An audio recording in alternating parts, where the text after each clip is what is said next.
ఎప్పుడు రొటీన్‌గా చేసే ఎగ్ కర్రీ కాకుండా ఇలా ఒక్కసారి ధాబా స్టైల్‌లో ఎగ్ కర్రీ చేసి చూడండి. సూపర్ అంటే సూపర్ టేస్ట్ వస్తుంది.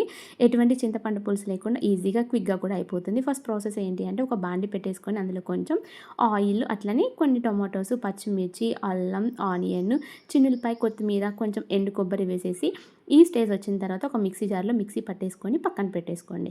ఇప్పుడు ఇంకొక ప్యాన్ పెట్టేసుకొని అందులో కొంచెం ఆయిల్, అందులోని పసుపు, కారం వేసేసి ఈ ఎగ్స్‌ని బ్రేక్ చేసేసి అందులో ఫ్రై చేసేసుకొని పక్కన పెట్టేసుకోండి. ఎటువంటి మాడిపోకుండా చూసుకోండి.